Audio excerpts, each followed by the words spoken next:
What's going on, guys? It's Swimzyy here, and welcome back to a brand new Warframe video. Now in this video we are going to be looking at the Incarnon Nami solo, and I'm not gonna lie, this weapon actually surprised me a lot. It's actually insane how much damage you can deal with a god tier Riven. Now, this weapon overall with the Incarnon form is actually really good. However, I feel like if you have a Riven with this, it'll complement it so much more and you'll get a lot more damage out of this weapon. Before we start, I just want to say, if you did like this video, please consider liking, sharing, and subscribing, as everything helps me out, and I'm on my way to hit 500 subscribers before the end of the year. If you could, drop a subscription, it would really help me out. Thank you all so much for the support on my videos. It truly does mean the world to me. Let me know anything I can improve on, anything you want to see in future videos. That being said, let's see the build. So this is the Nami solo, and if you do not know or do not remember, this is actually part of the Nami Skylar, but it is actually the longer cutlass version. And not gonna lie, it's a sleeper. It's a sleeper weapon. It honestly does so much damage. Now, you can obviously put the Incarnon Genesis on only the Nami solo.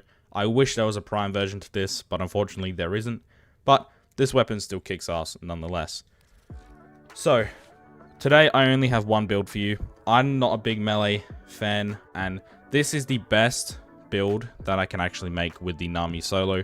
It does involve a Riven, so if you're looking for a build without a Riven, obviously just substitute in whatever you want. You could put in extra range, extra crit, extra, I don't know, slash if you really wanted to, but this is the build I have made. Now, the stance, we are going with Sundering Weave. Then we have body count plus 12 seconds of combo duration, Virulent Scourge plus 60% Toxin plus 60% status. We have this mad Riven that I rolled. Not gonna lie, it's probably the best Riven I ever have owned. We have 234.1 melee damage, 2.7% range, 255.2% critical chance, ×2 for heavy attacks, and we also have negative 8.9 seconds of combo duration. So that is why I have body count on, to increase that combo duration. Plus, with the Incarnon form, you also get a lot of combo duration. So, all in all, the negative combo duration from this Riven doesn't actually affect the weapon that much. Then we have Weeping Wounds, plus 40% status chance per combo multiplier. Blood Rush, plus 40% critical chance, stacks with combo multiplier. Vicious Frost, plus 60% cold, plus 60% status chance. Condition Overload, plus 80% melee damage per status type affecting the target. And Organ Shatter, plus 90% critical damage. Now, on the left-hand side, the stats are critical chance, 127.9%, critical multiplier, 3.8 times, status, 55%, dealing mainly slash and viral for 1,852 total damage. With this out of the way, let's head on over to Cavallero in the Zariman. Alright, so we are at Cavallero, and he evolves your Incarnon weapons as always. So I do have two Former on this build. It isn't as Former heavy as some of my other builds I've showcased so far, but this weapon is still a sleeper, not gonna lie, it does a ton of damage. Now with the Incarnon form, if you reach a 6 times combo and then heavy attack, you activate the Incarnon form and it greatly increases range by +3, plus 100% melee damage, extra sprint speed and parkour velocity. So the bottom two stats don't really matter, but the range and melee damage certainly do. Now, if you play a solo mission with this weapon equipped, you will gain the Incarnon form, and if you activate it, I believe 6 times, then you will unlock this evolution. Now, with this evolution, there are two choices. Brigand's Frenzy increases damage by 80 on equip, plus 30% attack speed for 4 seconds, or Master's Flourish increases damage by plus 80 on finisher, plus 20% health regeneration for 10 seconds. Now, these do the same amount of damage, plus I would rather use Brigand's Frenzy for that attack speed over dealing finishers with this weapon. Moving on to Evolution 3, you have 3 choices. Lone Blade with melee weapon equipped, increase fall off by 60%. Swift Break, plus 50% heavy attack wind-up speed. Or Resolute Force, plus 6 seconds of combo duration. I personally prefer combo duration over anything else, just so I can keep my combo at the max and keep dealing as much damage as possible. Moving on to Evolution 4, you have 3 choices. You have Absolute Valor, increases critical chance by 21%. Versatile Creed increases critical chance and status chance by 14%. Or Absolute Dominion increases status chance by 30%. Now, I'm not gonna lie, you could use this either for status or crit, but I chose crit in today's video just because critical chance on this weapon actually brings it to a whole new level. I'll show you guys once we're in the Simulacrum. Alright, so we're in the Simulacrum, and I'm going to test out this Nami solo with Mirage. Now, the first round of tests, I'm going to use no abilities whatsoever, and then the second round, I will use all of Mirage's abilities, just so you can see the maximum and minimum damage output that this weapon can actually give. Now, we are going to be versing 20 corrupted heavy gunners, steel path modifier on, level 165, and this weapon is actually cracked. As I've said before, it's probably the best weapon I've ever used. So, obviously, you get a 6x combo multiplier and you unlock the Incarnon form, but as you can see, we don't need the Incarnon form. This is mental. 8x critical multiplier, and we are always getting red crits. That is insane. Now, if we move on to the Incarnon form, as you can see, a ton of range, a ton of melee damage. Look at that. Pretty much one attack, and I've killed all of them. This is actually insane. Now, the range does greatly improve this weapon. I'm not going to lie, the Incarnon form is actually very good.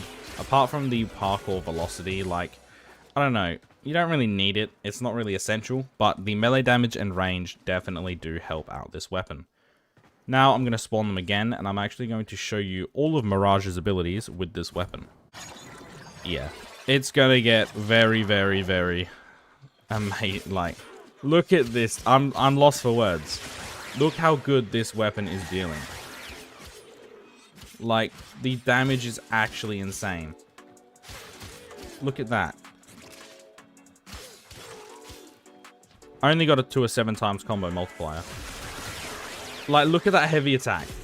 Heavy attacks with this weapon are actually pretty good because you do a massive spin attack, but I still wouldn't recommend it. Only heavy attack when you have a ton of combo.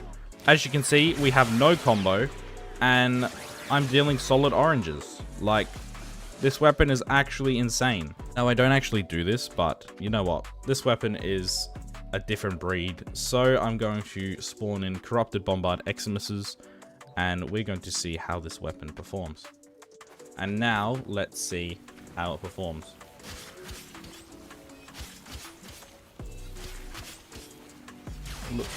Look at that.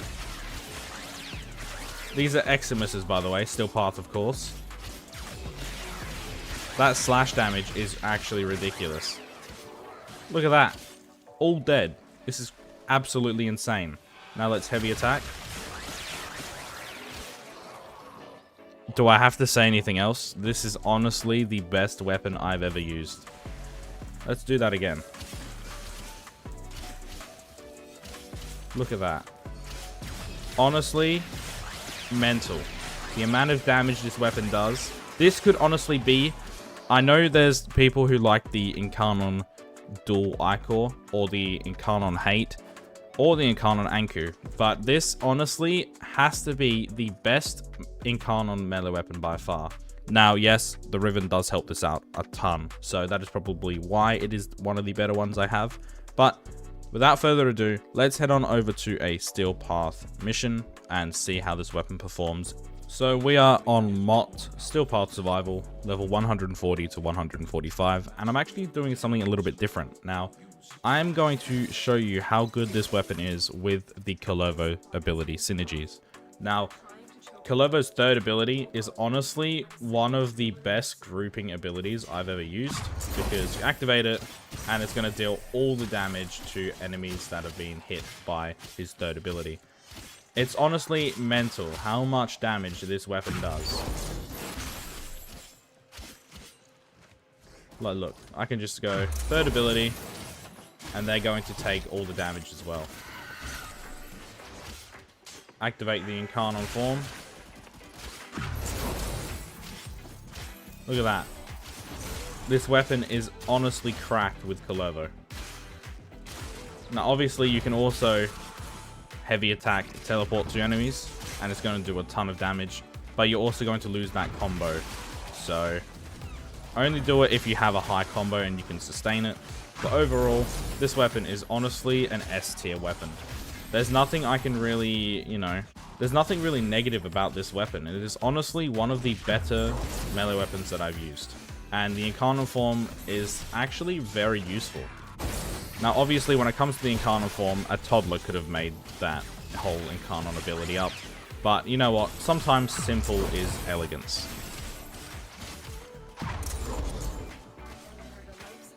Like, this is actually mental. Activate my 4th ability to give a lot more slash. Look at that. Honestly, probably the best Incarnon in the game. Overall, I'd give it a solid S tier rating. Now, I wish I had a little bit more attack speed, but you know what? I can live without attack speed. I'm not one of those people who can only use a melee weapon if it's very fast. I can, take my time, and if the weapon is honestly this cracked, then I don't mind, as long as it's carrying me through the levels. Thank you all so much for watching. If you did like this video, please consider liking, sharing, and subscribing, as everything helps me out. And I'm on my way to hit 500 subscribers before the end of the year, so if you could, your support would truly help me out. Thank you for all the recent support on my videos. I'm glad you guys are enjoying them. Let me know if there's anything I can improve on, anything you want to see added to these videos. It really does mean a lot to me, all of your support. I'm truly, truly grateful. Thank you all so much. It's been Swim, guys. Later. Dude, this weapon is so good.